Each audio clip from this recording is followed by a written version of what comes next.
नमस्कार, मैं शिमला से राजेश मल्होत्रा। आप दिव्य हिमाचल टीवी देख रहे हैं। शाम के 6 बज गए हैं और आज दिन भर की अपडेट आपके साथ इस बुलेटिन में साझा करेंगे।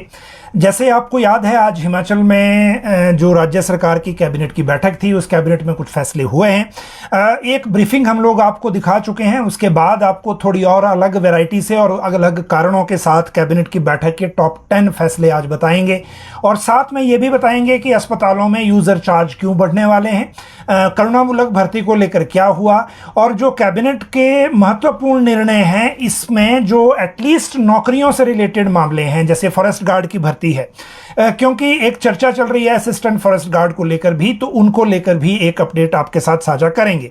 जहां तक बात महंगी बिजली का झटका किसे लगा है, कल हमने आपको बताया था कि उद्योगों की बिजली को लेकर लगातार 2-3 बैठकों के बाद फैसला हो गया है और एक जो कैबिनेट ने पहले फैसला लिया था 125 यूनिट फ्री के बाद की जो सब्सिडी का, उस सब्सिडी को लेकर भी सरकार ने निर्णय ले लिया है। उस निर्णय में 19 करोड़ का जो रिकवरी है वो सब्सिडी की हो जाएगी, लेकिन झटका किसको लगेगा वो हम आज आपको बताएंगे।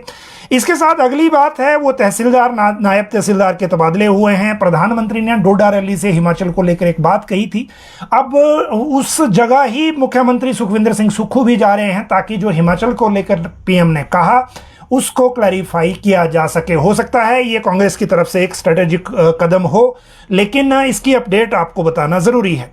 कंगना रनौत मंडी की सांसद हैं, आज वो मंडी में थी पीएम विश्वकर्मा के कार्यक्रम में और उन्होंने वहां एक वादा किया है जो मंडियाली धाम बनाने वाले बोटी हैं उनके लिए, और वो भी आज आपको बताएंगे। टीचर्स को पेनल्टी लगी है, एक प्रिंसिपल को और एक नोडल अफसर जो होते हैं उनको, और ये है स्कॉलरशिप का मामला। लेकिन मामला पहली बार का है अपनी तरह से, क्योंकि जिन स्टूडेंट्स को स्कॉलरशिप नहीं मिली प्रिंसिपल की गलती से, अब उनको अपनी जेब से भरनी होगी और ये एक तरह से डिप्टी डायरेक्टर का बहुत अच्छा फैसला भी इसको कहा जा सकता है। हेल्थ के डायरेक्टर बदल गए हैं, रीज़न क्या रहे पता नहीं, लेकिन जो बदलाव हुआ है उसकी जानकारी आपको देंगे। बेरोजगार और पेंशनर आज दोनों ही सड़कों पर थे। बेरोजगार शिमला के अलावा कुछ और लोकेशन पर भी प्रदर्शन किया लोगों ने, और जहां तक पेंशनर्स की बात है, इनकी भी जो आज प्रदर्शन था वो शिमला में भी था और शिमला के अलावा बाकी जिलों में भी था, वो भी आपको जानकारी देंगे। प्राइमरी टीचर्स ने अपनी हड़ताल क्यों आगे टाली है, जलवाहकों ने क्या चेतावनी दी है, और मस्जिद विवाद में कहां कहां आज प्रदर्शन हुए हैं। 3 लोकेशन में तो जो एक्टिविटी थी वो हम आपको जानकारी देंगे। विधानसभा की कमेटी भी बन गई है स्ट्रीट वेंडिंग को लेकर, जो स्पीकर ने बनाई है। हालांकि ये मसला स्ट्रीट वेंडिंग तक सीमित नहीं है, और भी बड़े सारे इसके एस्पेक्ट हैं जिसपे सरकार अभी भी इंक्वायरी नहीं करवा रही है। ये हम अब आज आपको एक शिकायत की वजह से बता रहे हैं, जो पुलिस में शिकायतें दी भी गई उनकी भी इंक्वायरी नहीं हो रही है, तो वो आज आपको बताएंगे। आधार जांच पर पुलिस ढीली क्यों है, क्या खासकर 1 जनवरी को जो पैदा होने की बाढ़ जो आ रही है पूरे हिमाचल में, जो अभी तक जांच हो रही है उसमें, उसकी भी बात आपके साथ आज करेंगे। चिट्टे का सरगना चंडीगढ़ से उठाया है पुलिस ने और इस सेक्शन की तारीफ भी होनी चाहिए, पूरा मामला आपको बताएंगे आगे। बीएड की सीटें खाली रह गई हैं, एचपीयू एग्जाम शेड्यूल आपके साथ साझा करेंगे। और एक अपडेट जो संजौली कॉलेज से, कि जिसको सेंटर ऑफ एक्सीलेंस बनाया गया था, पढ़ाई का जो स्तर है उसको बढ़ाने के लिए और जो मेरिटोरियस स्टूडेंट्स को यहाँ पे एडमिशन देने के बाद उनकी पढ़ाई के लिए, वहाँ एक बहुत अनफॉर्चुनेट इंसिडेंट चल रहा है जिसको सुलझाने के लिए राज्य सरकार ने अब तक क्या किया वो पता चला नहीं है, लेकिन ये झगड़ा अब किसी और एस्पेक्ट में चला गया है। आज संजौली कॉलेज में कैंपस को पुलिस की मदद से खाली करवाना पड़ा, टीचर्स ने कोई क्लास नहीं ली। और दूसरी जो इसमें एक चिंताजनक बात यह है कि जो एलिगेशंस हैं वो भी गंभीर जैसे हैं, तो इस पूरे मामले की भी आपको जानकारी देंगे। ये मामला है क्या? आज दरअसल संजौली कॉलेज में, क्योंकि एक पुराना मामला चल रहा था छात्रा के साथ छेड़छाड़ का, वो कमेटी को दिया गया, जो वुमेन कमेटी होती है, फिर उसमें सुनवाई अलग से चल रही थी, लेकिन वो मामला एसएफआई वर्सेस कॉलेज मैनेजमेंट में कन्वर्ट हो गया। फिर एक दूसरे से मारपीट धक्का मुक्की के आरोप लगे और उसके बाद इमीडिएटली, क्योंकि टीचर्स ने ये कहा कि हमारे टीचर के साथ मारपीट हुई है, तो उन्होंने कक्षाओं का बहिष्कार कर दिया। और दूसरी तरफ मैनेजमेंट ने पुलिस को बुला लिया ताकि कैंपस को खाली कराया जाए, क्योंकि एसएफआई के स्टूडेंट्स ने प्रिंसिपल को घेरने की कोशिश की। तो ओवरऑल आज वहाँ कुछ नहीं हो पाया और इस हल्ले गुल्ले में आज का दिन वेस्ट हो गया। कल अब क्या होगा ये कल पता चलेगा। लेकिन इस कॉलेज में एडमिनिस्ट्रेटिव लैब्स हैं या जो स्टूडेंट यूनियंस की एक्टिविटी है वो हाइपर है, ज़रूरत से ज़्यादा है। इन सारी चीज़ों को लेकर ध्यान देने की ज़रूरत है, क्योंकि सेंटर ऑफ एक्सीलेंस में इस तरह की चीज़ें नहीं होनी चाहिए। जो बनाया ही मेरिटोरियस स्टूडेंट्स के लिए है, जहां पर पढ़ाई का माहौल पूरे प्रदेश के बाकी कॉलेजों से अलग सा होना चाहिए। जहां तक बात एचपीयू के एग्ज़ाम शेड्यूल को लेकर है, तो एचपीयू के एग्ज़ाम शेड्यूल में दो तरह की चीज़ें अभी सामने आई हैं। पहली तो ये कि जो बीएड की सीटें खाली रह गई हैं वो भी इसके साथ ही ले लेते हैं। अभी भी 1600 के आसपास सीटें खाली हैं और इसके लिए 23 और 24 को जो काउंसलिंग है एक तरह से वो एचपीयू करवाएगा। स्पॉट काउंसलिंग आप इसको कह सकते हैं। इस बार इतनी सीटें खाली रहने की एक वजह यह भी है कि एचपीयू ने अलग से एंट्रेंस टेस्ट लिया था, यहाँ पे अलग से हुआ था, तो एक वजह वो भी थी। लेकिन ये शेड्यूल अब इनको भरने को लेकर आगे क्या रहेगा वो हमने आपको इसकी जानकारी अलग से दे दी। जहाँ तक बात है एग्ज़ाम शेड्यूल की, तो इसको लेकर जो आज शेड्यूल है, कल आप दिव्य हिमाचल में भी इसको देख सकते हैं। बीबीए, बीसीए और जो बीबीए अपीयर बीबीए इन टूरिज्म वाला जो और ट्रैवल मैनेजमेंट बीटीटीएम के जो कोर्सेज हैं, बी वॉक के भी हैं, फर्स्ट सेकंड और फिफ्थ सेमेस्टर के रेगुलर और रीअपीयर वाले, उनके जो एग्ज़ाम है वो अक्टूबर में होंगे। 5 अक्टूबर तक फॉर्म भर सकते हैं और ये आज शेड्यूल यूनिवर्सिटी ने निकाला है एचपीयू ने, और उस शेड्यूल के मुताबिक आगे ये व्यवस्था आगे चलेगी। जहां तक बात है इसके बाद चिट्टे के सरगना को पकड़ने की, तो ये रोहडू का मामला है, जहां जम्मू कश्मीर के कुपवाड़ा से कल एक व्यक्ति आया था। वहां पर मुदस्सर अहमद मोची जिसका नाम है, और ये करीब आधा किलो चिट्टा है। इसकी जो बाज़ार में कीमत करोड़ों में है और इतनी बड़ी रिकवरी यहाँ पर की है शिमला में। और आज चंडीगढ़ से जो शिमला जिसको ये डिलीवरी करने आया था, शाही महात्मा नाम से कोई व्यक्ति है, और उसको डिलीवरी करने आया था। ये रोहडू में नहीं था, लेकिन रैकेट यही चला रहा था पुलिस के मुताबिक। इसको चंडीगढ़ से आज गिरफ्तार किया है और चंडीगढ़ से गिरफ्तारी के बाद उम्मीद ये है कि इस नेटवर्क को पुलिस पूरी तरह से तोड़ेगी और जो बैक चैनल इन्वेस्टिगेशन है उसमें कई और लोग इसमें आएंगे चपेट में। अगली बात करते हैं जो आधार जांच में पुलिस स्लो है, ढीली जांच है। देखिए बहुत सारी शिकायतें होती रहती हैं। शिमला में जो मस्जिद विवाद सामने आया, ये भी प्रवासियों के साथ जो एक झगड़ा यहाँ लोकल कारोबारियों का हुआ, उसके बाद चीज़ें सामने आई थी। फिर बात ये संजौली मस्जिद से चली गई। उसके बाद सडनली ये पता लगने लगा कि पूरे शिमला में या पूरे हिमाचल में जहाँ जहाँ भी प्रवासियों के आधार कार्ड चेक करिए जा रहे हैं, वहाँ 1 जनवरी के पैदा हुए लोग बहुत मिल रहे हैं। इसी बीच जो एक शिकायत है वो पुलिस को गुम्मा बाज़ार के कारोबारियों ने दी, और वहाँ 86 जो हैं, जिनके 86 में से जो व्यापार मंडल ने एकत्रित किए हैं उनमें से 46 ऐसे हैं जिनका आज जन्म तिथि जो है वो 1 जनवरी को है। अब इसमें पुलिस का एक एस्पेक्ट आ रहा है कि ये इसलिए भी है क्योंकि आधार कार्ड बनाने जब जाते हैं तो जो अपनी जन्मतिथि नहीं बता पाता उसके लिए 1 जनवरी ऑटोमेटिक आ जाता है, ईयर ही फिर उसमें रहता है, और बर्थ का जो डेट है वो फिर उसमें नहीं होती। और अब क्योंकि पहले बात अलग थी, अब जो आधार बन रहा है उसमें पोर्टल के जरिए लोकल एसडीएम को रेफर होता है, फिर एसडीएम वेरीफाई करता है, उसके बाद आधार प्रोसेस कंप्लीट होता है। पहले ऐसा नहीं था और इसीलिए ये आशंका है कि आधार कार्ड बड़ी सारी जगह फर्जी बनाए गए हैं। अब 2 तरह की चीज़ें इसमें हैं। गुम्मा के व्यापारियों ने जो वहाँ लोकल पुलिस को दी ये शिकायत, उसमें आज तक कोई इन्वेस्टिगेशन और एफआईआर तक बात नहीं आई, जबकि शिमला के प्रदर्शन को लेकर आप देख रहे हैं कि पुलिस की जो इन्वेस्टिगेशन है वो कितनी तुरंत फुरत में थी, और जो उसमें नामजद करने थे लोग, उनमें ऐसे लोगों को भी नामजद कर दिया गया जो उस प्रदर्शन में भी नहीं थे। क्योंकि एक एग्जाम्पल उसमें जो एपीएमसी के पूर्व चेयरमैन है नरेश शर्मा, उनका था, उनका नाम एफआईआर में है, लेकिन जिस दिन ये प्रदर्शन था उस दिन वो शिमला में भी नहीं थे। तो एक तरफ पुलिस की जो ये फुर्ती है वो यहाँ दिखती है, दूसरी तरफ पुलिस की फुर्ती का आलम यह है कि जो शिकायत भी दी गई गुम्मा में, उस शिकायत पर अभी तक आधार की वेरिफिकेशन नहीं हो रही है। और ये सिर्फ एक बात नहीं है, इससे पहले जो शिकायत है वो यहाँ पीएचक्यू में दी गई थी, जिसकी जानकारी हम आपको बार बार दे रहे हैं कि हमीरपुर के एसपी ऑफिस के अलावा बाकी सारे जो एसपी ऑफिस हैं वो उस शिकायत पर सोए हुए हैं, उसकी इन्वेस्टिगेशन नहीं कर रहे हैं। और आधार की जो वेरिफिकेशन है दो तरह की चीजें हैं, एक है रजिस्ट्रेशन और एक है वेरिफिकेशन। रजिस्ट्रेशन हो रही है लेकिन वेरिफिकेशन नहीं हो रही, और इस वेरिफिकेशन को करवाने के लिए जो सोसाइटी के अवेयर लोग हैं उन्होंने जब शिकायत की, उस शिकायत के बाद भी पुलिस की नींद नहीं टूट रही है। गुम्मा बाजार की जो शिकायत है इसको हम उस तरह से जाने नहीं देंगे। पुलिस इन्वेस्टिगेशन, इसमें जिम्मेदारी तय होगी जो इसमें इन्वेस्टिगेट कर रहा है, और इसमें क्या आगे चीजें निकली है, कहां तक पुलिस की जांच गई है, इसको देखते हैं। आईटी की जहां तक बात है, जहां तक आधार की बायोमेट्रिक डाटा के ऑथेंटिकेशन की बात है, आईटी ने अपने आप कहिए कि अपनी पहल करते हुए जो पुलिस का सीआईडी है उनके साथ कुछ डाटा शेयर करके और उसमें यूआईडीआई को भेजा है आगे मामला कि ये मामला क्या है, ये आधार कार्ड बने कहाँ हैं, जनरेट कैसे हुए, और उसको आधार कार्ड को बनाती बार कौन सा जो डॉक्यूमेंट है वो लगाया गया है, ये वेरिफिकेशन वो कर रहे हैं। लेकिन पुलिस अब भी इस मामले में कुछ नहीं कर रही, और जो काम आईटी डिपार्टमेंट ने अपने लेवल पर किया है यही काम पुलिस का था, लेकिन अभी तक उस मामले में कुछ नहीं हो रहा। तो ये एक अपडेट इस मामले में ये है। अब इसके बाद जो अगली बात है वो है विधानसभा की कमेटी की।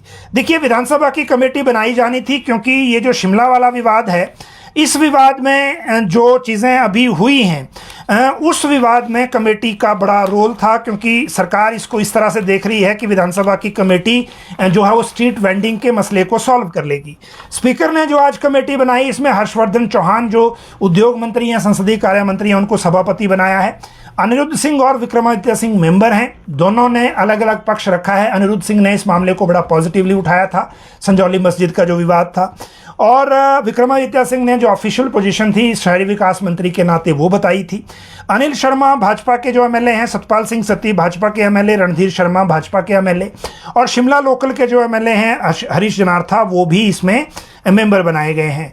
समिति का कार्य प्रदेश में बाहरी और प्रदेश की स्थानीय जनता हेतु स्ट्रीट वेंडर्स पॉलिसी बनाकर उसकी रिपोर्ट सरकार को प्रस्तुत करना होगा। समिति में प्रधान सचिव शहरी विकास विभाग पदेन सचिव होंगे। ये कमेटी बनाई गई है। कमेटी आगे क्या करेगी, किस तरह से रिपोर्ट आएगी, वो हम आपको उस तरह से साझा करेंगे। लेकिन मैं फिर कह रहा हूं, ये मामला सिर्फ और सिर्फ स्ट्रीट वेंडिंग कमेटी तक सीमित नहीं है। इसके बड़े सारे एस्पेक्ट हैं और सभी एस्पेक्ट को एक साथ देखने की जरूरत है। अदरवाइज हिमाचल के कई शहरों में ये जो प्रदर्शन हो रहे हैं, ये प्रदर्शन रुक कर इसी तरह से होते रहेंगे। अब आज देखिए आप कहां कहां प्रदर्शन हुए। नगरोटा बंगवा में ये जो बस स्टैंड, पुराने बस स्टैंड के पास हनुमान चालीसा का पाठ किया है, जो एक प्रदर्शन आज वहां किया गया था, और जो प्रवासियों की बढ़ती संख्या पर अंकुश लगाने को लेकर डिमांड की गई। जिन्होंने लोकल दुकानें दी हैं उनको, उनके खिलाफ गुस्से का प्रदर्शन किया गया, और दूसरी तरफ जो पुलिस से जो इन्वेस्टिगेशन है उसको तेज करने को कहा गया। धर्मशाला में 3 घंटे बाजार बंद रहा संजौली मस्जिद के विवाद के बाद। देखिए, अभी भी ये बाजार बंद होने का प्रक्रिया चल रही है, और हनुमान चालीसा का पाठ किया गया है। बाहरी लोगों की जांच पड़ताल की मांग इन्होंने भी उठाई है। साथ में अवैध प्रवासियों को लेकर हिंदू संगठनों ने रिवाल्सर में, मंडी के रिवाल्सर में रोष रैली निकाली है, और स्थानीय प्रशासन के खिलाफ भी जमकर नारेबाजी यहां की गई है।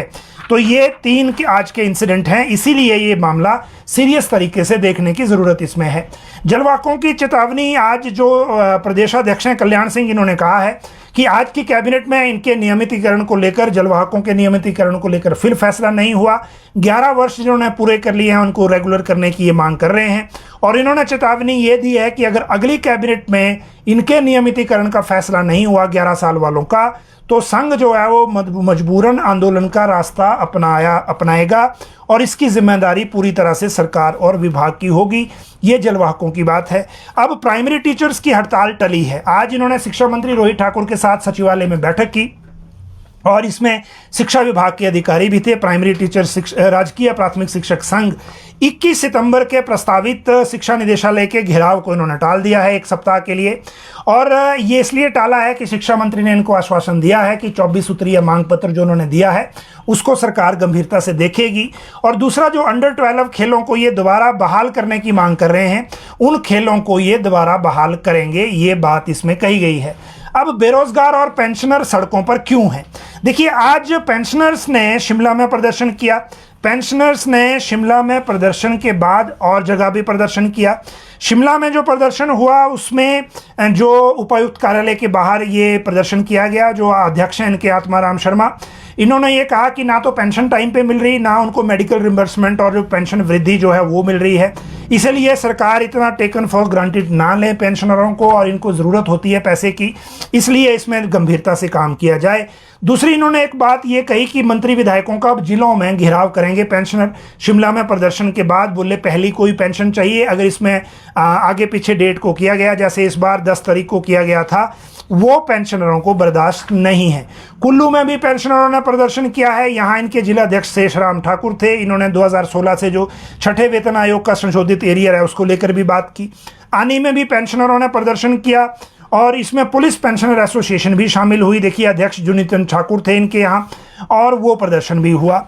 इसके बाद जो मंडी में जो प्रदर्शन है पेंशनर एसोसिएशन का, वो भी हुआ और इन्होंने भी अपनी सेम मांग उठाई है। किन्नौर में भी पेंशनर कल्याण संघ ने प्रदर्शन किया है और ज्ञापन सरकार को भेजा है कि पहली की 10 तारीख के बजाय पहली को ही जो इनको पेंशन है वो दी जाए, अदरवाइज 10 तारीख वाला शेड्यूल इन्हें मंजूर नहीं है। तो ये दो बातें हो गई। अब इनके साथ एक और इम्पॉर्टेंट बात यह है कि जो सचिवालय आज बेरोजगार पहुंचे थे, क्योंकि बेरोजगारों ने फिर और जगह भी प्रदर्शन किया है। सचिवालय में आज बेरोजगार संघ के लोग पहुंचे थे, शिक्षित बेरोजगार संघ के नाम पर, और इनका जो प्रदेशाध्यक्ष हैं बालकृष्ण शर्मा, इन्होंने कहा कि अभी तक 6000 से ज़्यादा पद सरकार सृजित कर चुकी है भर्ती के लिए, लेकिन उसको भर्ती नहीं कर रही।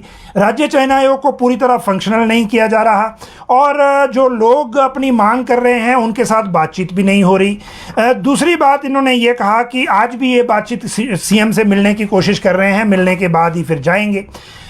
हमीरपुर में शिक्षित बेरोजगार संघ ने रोष रैली का आयोजन किया और घोषणा पत्र में 5 लाख युवाओं को रोजगार देने की जो बात की गई थी उसको सरकार को याद दिलाया। इसके साथ जो यहाँ पर जो इनके अध्यक्ष हैं प्रिंस शर्मा, वो थे और इन्होंने भी यही कहा कि अब युवा जो है वो ठगा सा महसूस कर रहा है। हेल्थ में डायरेक्टर बदले गए हैं और आज जो ऑर्डर हुआ है उसके मुताबिक अभी जो डायरेक्टर थे डॉक्टर गोपाल बेरी, इनको वापस भेजा गया है एनएचएम में एज डिप्टी मिशन डायरेक्टर, क्योंकि जो डायरेक्टर ऑलरेडी वहाँ हैं, और जो इनके पास चार्ज था डीएचएस का, डायरेक्टर हेल्थ सर्विसेज का, वो दे दिया गया है joint director doctor Prakash Chand Daroch को, और अगले आदेशों तक डॉक्टर दरोच ही अब हेल्थ के डायरेक्टर होंगे। जो सेक्रेटरी हेल्थ हैं उनकी तरफ से ये आज ऑर्डर किया गया है। अब अगली बात है जो टीचर्स को पेनल्टी लगी है। इस तरह के ऑर्डर सामान्य तौर पर नहीं आते, लेकिन आज ये ऑर्डर है इसलिए हम इसकी जानकारी आपको दे रहे हैं। ऑर्डर ये है कि बड़ा स्कूल जो है हमीरपुर का, वहाँ 2 स्टूडेंट्स जो हैं मेरिटोरियस छात्राएं थी और वो स्कॉलरशिप से वंचित रह गई। जांच में डिप्टी डायरेक्टर की जांच में पता चला कि स्कूल का जो मुखिया है प्रिंसिपल वो और जो नोडल अफसर हैं उनकी लापरवाही की वजह से वो वंचित रही। 18 हज़ार की इनको 1 साल में स्कॉलरशिप मिलनी थी, 2 साल की हो गई 36,000। डिप्टी डायरेक्टर ने ऑर्डर दिया है कि जो स्कूल के प्रिंसिपल और नोडल अफसर हैं इनकी जेब से 36,000 रुपये जाएंगे और इन दोनों छात्राओं को ये स्कॉलरशिप मिलेगी। डिप्टी डायरेक्टर के ऑर्डर में ये भी है कि आपने किस तारीख को ये भुगतान किया इसकी जानकारी भी डिप्टी डायरेक्टर को करनी होगी। जब भी स्कॉलरशिप स्कीमें आती हैं तो जो डायरेक्टरेट की तरफ से बार बार चिट्ठियां निकलती हैं उसमें ये खास तौर पे कहा गया होता है कि इसमें कोई गलती ना करें और उस फॉर्म को भरने और जो स्टूडेंट्स का जो डाटा है उसको भरने को लेकर भी अलर्ट कॉल दी जाती है। उसके बावजूद इस तरह की लापरवाही गलत है, इसीलिए ये पेनल्टी लगी है। अब बात करते हैं मंडी में कंगना के एक वादे की। देखिए, आज पीएम विश्वकर्मा डे का एक कार्यक्रम था शिमला में, जो सुरेश कश्यप हैं सांसद वो थे आईटीआई में, और मंडी आईटीआई में मंडी की सांसद कंगना रनौत आई हुई थी क्योंकि सांसद दिल्ली में बिजी रहती हैं, ऊपर से इमरजेंसी फिल्म का अलग से विवाद चल रहा है, उसकी परमिशन नहीं हो रही। लेकिन यहाँ आई, शुरुआत की कार्यक्रम में आईटीआई मंडी में मंडियाली में बात कही अपनी, और साथ में ये कहा कि जो पीएम विश्वकर्मा योजना है इसमें जो मंडियाली धाम के बोटी हैं उनको भी शामिल करवाने को लेकर वो कोशिश करेंगी, क्योंकि ये भी एक स्किल है जिसको हम इग्नोर नहीं कर सकते। तो ये बात वहाँ कही गई है। जहाँ तक बात है पीएम को जवाब देने जो सीएम जाएंगे तो वो मामला है डोडा की एक रैली का। और डोडा की एक रैली में प्रधानमंत्री नरेंद्र मोदी ने कहा था कि कांग्रेस ने हिमाचल जैसे छोटे से स्टेट को बर्बाद कर दिया और झूठी गारंटियों के कारण और ऐसी गारंटियों के कारण जो स्थिति राज्य की आर्थिक स्थिति देखे बिना दी गई, उनके कारण आज स्थिति यह है कि सैलरी भी टाइम पर नहीं मिल रही है हिमाचल में। ये बात कही थी प्रधानमंत्री ने डोडा रैली से। अब उनको काउंटर करने के लिए मुख्यमंत्री सुखविंदर सिंह सुक्खू संडे को डलहौजी से सटा हुआ जो क्षेत्र है बानी विधानसभा क्षेत्र, वहां पर जा रहे हैं रैली करने के लिए, जो कांग्रेस प्रत्याशी हैं काजल राजपूत वहां से। और वो जो प्रधानमंत्री ने आरोप लगाए हैं उन आरोपों का जवाब देंगे उस रैली से, जिस रैली में अब सीएम जा रहे हैं। तो ये एक देखने वाली बात होगी कि मुख्यमंत्री किस तरह से काउंटर करते हैं प्रधानमंत्री के इस आरोप को, और उसके बाद कांग्रेस को वहां फिर अपना भी जो कैंपेन है उस तरह से उठाना है जिस तरह से प्रधानमंत्री से ने काउंटर करने की वहां कोशिश की। आगे बात करते हैं नायब तहसीलदार, और ये जो बदले गए हैं इनकी आज ऑर्डर हुआ है। तहसीलदार इसमें 4 हैं और नायब तहसीलदार इसमें जो 19 हैं जिनका तबादला किया है, 23 लोगों के ट्रांसफ़र हुई है। और उसमें जो अलग अलग जो जिन डिस्ट्रिक्टों के ये लगभग सभी डिस्ट्रिक्टों में ट्रांसफ़र किए गए हैं। तहसीलदार की जहाँ तक बात है, ये रवीश चंदेल हैं, हरीश कुमार हैं, कंचन देवी हैं और राकेश कुमार हैं, इनका ट्रांसफ़र हुआ है। और नायब तहसीलदार जो हैं उसमें 19 लोग हैं। विस्तार से आप कल खबर दिव्य हिमाचल में देख सकते हैं। लेकिन ये तबादले आज किए गए हैं, इमीडिएटली ये लागू भी हो जाएंगे। अब महंगी बिजली का जो झटका लगा है उसकी बात करते हैं। कल हमने आपको बताया था कि इंडस्ट्री की जो बिजली है उसकी सब्सिडी राज्य सरकार ने चेंज कर दी थी, बिजली बोर्ड, क्योंकि बिजली बोर्ड को एफिशिएंट बनाना है, सेल्फ रिलायंट बनाना है। वजह यह है कि पिछले साल बिजली बोर्ड को राज्य सरकार ने 933 करोड़ दिए थे सब्सिडी के बदले। इस साल बिजली बोर्ड 2200 करोड़ मांग रहा था और इसीलिए इस वजन को कम करने के लिए ये सब किया गया है, जो सब्सिडी वापस हो रही है। इंडस्ट्रियल सब्सिडी का जो इम्पैक्ट क्या आएगा, आज इंडस्ट्री के कुछ लोग मुख्यमंत्री से मिले हैं कैबिनेट की बैठक के बाद। जो आज कही बात हर्षवर्धन चौहान ने कैबिनेट की ब्रीफिंग में, वो भी परेशान है उद्योग की, जो जितना सब्सिडी काट दी सरकार ने उसके कारण नुकसान होगा। और मुख्यमंत्री ने, जैसा कि हर्षवर्धन सिंह चौहान ने कहा, कि उस पर विचार करने की बात भी कही। लेकिन जो घरेलू उपभोक्ता हैं उनका जो 300 यूनिट के ऊपर जो यूनिट खर्च होंगे उसमें उनको कोई सब्सिडी नहीं मिलेगी। और 300 यूनिट से ऊपर 15% तक बिजली महंगी हो गई है, 6 रुपये 25 पैसे टैरिफ लगेगा। और 93,000 जो घरेलू उपभोक्ताओं का है उन पर यह असर आएगा। सरकार ने 1 रुपये 3 पैसे एडिशनल सब्सिडी जो है इस पर ख़त्म कर दी है। इस कारण इस सब्सिडी से सिर्फ 19 करोड़ का फ़ायदा, मतलब 19 करोड़ की रिकवरी होगी बिजली बोर्ड की। लेकिन जो घरेलू उपभोक्ता हैं जिनका जो खर्चा है, जो बिजली 300 यूनिट से ज़्यादा खर्च करते हैं, उनके ऊपर ये भार आएगा। जो 300 यूनिट तक है उन लोगों को 125 यूनिट फ्री का जो सब्सिडी है वो मिलती रहेगी, और 125 यूनिट से 300 यूनिट तक का जो सब्सिडी है वो भी मिलती रहेगी। लेकिन 300 यूनिट से ऊपर वाली जो सब्सिडी है वो सरकार ने वापस ले ली है। अब बात करते हैं फॉरेस्ट गार्ड और करुणामूलक भर्ती की। फॉरेस्ट गार्ड में जो 100 पोस्टें पहले अप्रूव हुई थी, जिनका आरएनपी रूल के कारण फॉरेस्ट डिपार्टमेंट में एक दिक्कत हो गई थी, वो पोस्टें कैबिनेट ने भर्ती के लिए क्लियर कर दी हैं।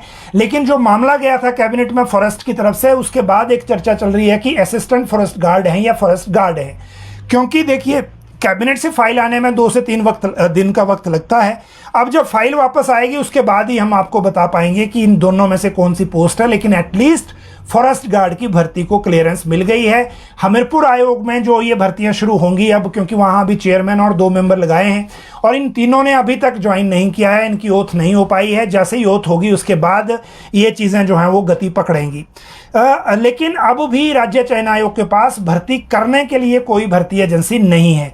फॉरेस्ट गार्ड की भर्ती फॉरेस्ट डिपार्टमेंट अपने स्तर पर भी करता रहा है, लेकिन जिस तरह से पुलिस ने भर्ती छोड़ दी थी कांस्टेबल की, क्या फॉरेस्ट डिपार्टमेंट भी छोड़ेगा या करेगा, वो आगे पता चलेगा। करुणामूलक भर्ती को लेकर कैबिनेट में डिस्कशन हुआ है, लेकिन डिस्कशन होने के बाद भी इसमें आगे हुआ क्या, ये पॉलिसी बननी है, और पॉलिसी जो है वो कैबिनेट सब कमेटी जो बनाई है उसने बनानी है। और उसके बारे में आज हर्षवर्धन सिंह चौहान ने कैबिनेट ब्रीफिंग में सिर्फ इतना कहा कि करुणामूलक भर्ती को लेकर हुआ है, जो कैबिनेट सब कमेटी को लेकर जल्दी करने को लेकर कहा है, और जैसे ही वहां से आ जाएगी उसके बाद हम इसको लेकर चीज़ें आगे बढ़ाएंगे। हालांकि इस पॉलिसी में बड़ा चेंज होने जा रहा है। जहां तक कैबिनेट के फैसलों की बात है तो जो उनके सबसे बड़े फैसले हैं उनकी बात कर लेते हैं। जंगी थोपन पवारी जो किन्नौर का प्रोजेक्ट है, जिसको पहले किसी और को दिया गया, उनसे बना नहीं, रिलायंस को आई थिंक ये ऑफर किया गया था, फिर इसको ऑफर किया गया एसजेवीएन को, उन्होंने सुभाष नेगी जो हमारे रिटायर आईसीएस अधिकारी हैं उनको लगाया बीच में, लेकिन स्थानीय लोगों की इसमें बहुत आपत्ति है। पहले डैम की हाइट ज़्यादा थी, फिर लोकल जो लोग हैं इसके खिलाफ हैं, उनको लगता है कि नॉर की इकोलॉजी को ये प्रभावित करेगा, तो अब इसको पावर कॉरपोरेशन को दे दिया है। और मुझे संदेह है कि पावर कॉरपोरेशन भी लोगों को वहाँ मना पाएगी, लेकिन एटलीस्ट पावर कॉरपोरेशन को दिया है, एसजेवीएन से ये काम हो भी नहीं रहा था। रेणुका जी में पंप स्टोरेज जो है वो प्रोजेक्ट है, और एक थाना प्लोन है, ये पावर कॉरपोरेशन को ये भी आवंटित किया है। थाना प्लोन तो पहले ही उनको दिया था, अब रेणुका वाला ऐड किया है। जहाँ तक बात अस्पतालों में यूज़र चार्जेस अब लगने वाले हैं, क्योंकि रोगी कल्याण समितियों को कैसे सुदृढ़ किया जाए, सेल्फ रिलायंट किया जाए, इसको लेकर धनीराम शांडिल की अध्यक्षता में एक कैबिनेट सब कमेटी और बन गई है। 903 और 939 जो पोस्ट कोड हैं जेओआईटी के, इनकी रिजल्ट निकालने को कहा है।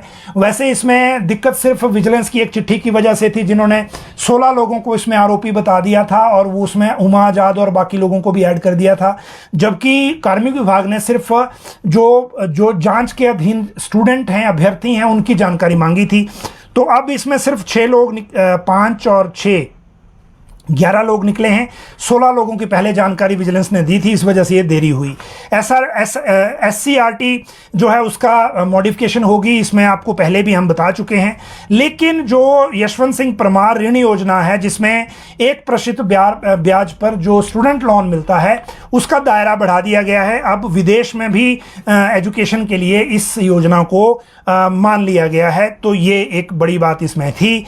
जहाँ तक बात बाकी चीज़ों की है, नए ऑफिस खुले हैं, और जो नई भर्तियां हैं वो मैंने आपको पहले ही बता दिया था। 2 डीएसपी ऑफिस नए हैं, डीएसपी के पद नए हैं भर्ती के लिए, तो ये भी आएंगे भर्ती के लिए अलग से। एडवोकेट जनरल ऑफिस में 10 पोस्टें अलग से दे दी गई हैं, और जो फॉरेंसिक साइंस है इनको 6 मोबाइल वैन अलग से मिलेंगी। जहां तक बात देहरा के ऑफिस लगातार मिल ही रहे हैं, आपको पहले से पता है, जब से ये उपचुनाव का नतीजा आया है। अब बिजली बोर्ड के एससी का पोस्ट और बीएमओ एक अलग से मिलेगा। हॉस्पिटल में क्रिटिकल केयर यूनिट अलग से मिल गई देहरा में, देहरा के साथ पाउंटा को भी मिल गई 50 बेडेड की। तो ये इस तरह के डिसीजन कैबिनेट में अभी हुए हैं, जिनकी जानकारी ब्रीफिंग के बाद हमने आपके साथ साझा की। तो ये आज के जो प्रमुख मामले थे वो थे, और कल फिर से हम इसी वक्त आपके साथ जुड़ेंगे। आप सब लोग लाइव जुड़े, बहुत बहुत शुक्रिया।